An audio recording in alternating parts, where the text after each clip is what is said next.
During my childhood, my family was like a drop of water in a vast river, never remaining in one location for long. We settled in Rhode Island when I was 8, and there we remained until I went to college in Colorado Springs. Most of my memories are rooted in Rhode Island, but there are fragments in the attic of my brain, which belong to the various homes we had lived in when I was much younger. Most of these memories are unclear and pointless. Chasing after another boy in the backyard of a house in North Carolina, trying to build a raft to float on the creek behind the apartment we rented in Pennsylvania, and so on. But there is one set of memories which remains as clear as glass, as though they were just made yesterday. I often wonder whether these memories are simply lucid dreams produced by the long sickness I experienced that spring. But in my heart, I know they are real. We were living in a house just outside the bustling metropolis of New Vineyard, Maine, population 643. It was a large structure, especially for a family of 3. There were a number of rooms that I didn't see in the 5 months we resided there. In some ways, it was a waste of space, but it was the only house on the market at the time, at least within an hour's commute to my father's place of work. The day after my 5th birthday, attended by my parents alone, I came down with a fever.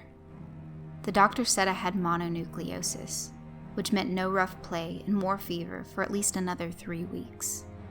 It was horrible timing to be bedridden. We were in the process of packing our things to move to Pennsylvania, and most of my things were already packed away in boxes, leaving my room barren. My mother brought me ginger ale and books several times a day, and these served the function of being my primary form of entertainment for the next few weeks. Boredom always loomed just around the corner, waiting to rear its ugly head and compound my misery. I don't exactly recall how I met Mr. Widemouth. I think it was about a week after I was diagnosed with mono. My first memory of the small creature was asking him if he had a name. He told me to call him Mr. Widemouth, because his mouth was large.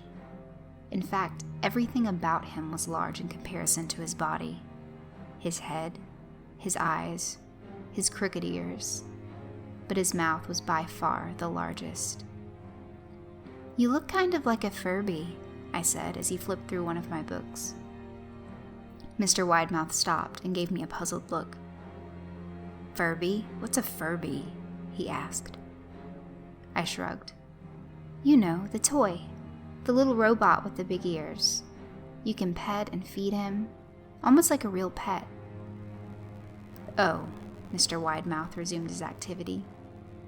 "You don't need one of those. They aren't the same as having a real friend." I remember Mr. Widemouth disappearing every time my mother stopped by to check in on me. "I lay under your bed," he later explained. "I don't want your parents to see me, because I'm afraid they won't let us play anymore." We didn't do much during those first few days. Mr. Widemouth just looked at my books, fascinated by the stories and pictures they contained. The 3rd or 4th morning after I met him, he greeted me with a large smile on his face. "I have a new game we can play," he said. "We have to wait until after your mother comes to check on you, because she can't see us play it. It's a secret game." After my mother delivered more books and soda at the usual time, Mr. Widemouth slipped out from under the bed and tugged my hand. "We have to go to the room at the end of this hallway," he said. I objected at first, as my parents had forbidden me to leave my bed without their permission, but Mr. Widemouth persisted until I gave in. The room in question had no furniture or wallpaper. Its only distinguishing feature was a window opposite the doorway. Mr. Widemouth darted across the room and gave the window a firm push, flinging it open. He then beckoned me to look out at the ground below. We were on the 2nd story of the house, but it was on a hill, and from this angle, the drop was farther than 2 stories due to the incline. "I like to play pretend up here," Mr. Widemouth explained. "I pretend that there is a big, soft trampoline below this window, and I jump. If you pretend hard enough, you bounce back up like a feather. I want you to try." I was a 5-year-old with a fever, so only a hint of skepticism darted through my thoughts as I looked down and considered the possibility. "It's a long drop," I said. "But that's all part of the fun. It wouldn't be fun if it was only a short drop. If it were that way, you may as well just bounce on a real trampoline." I toyed with the idea, picturing myself falling through thin air, only to bounce back to the window on something unseen by human eyes. But the realist in me prevailed. "Maybe some other time," I said. "I don't know if I have enough imagination. I could get hurt." Mr. Widemouth's face contorted into a snarl, but only for a moment. Anger gave way to disappointment. "If you say so," he said.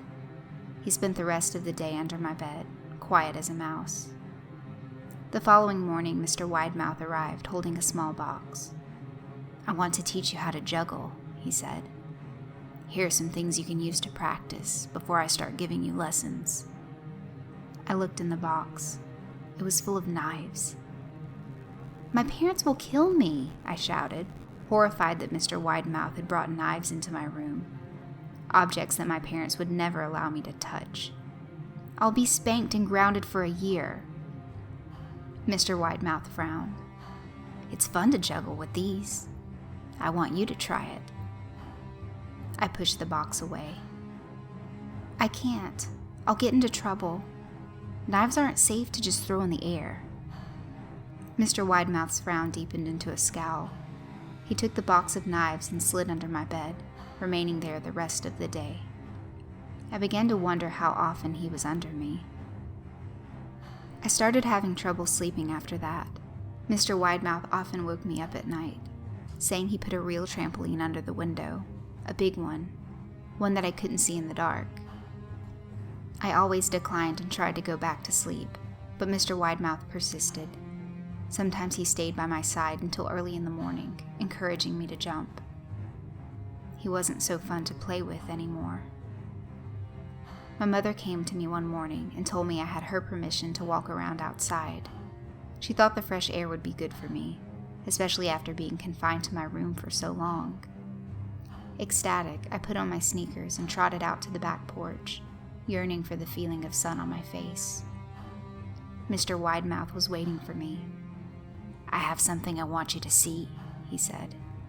I must have given him a weird look, because then he said, "It's safe, I promise." I followed him to the beginning of a deer trail, which ran through the woods behind the house.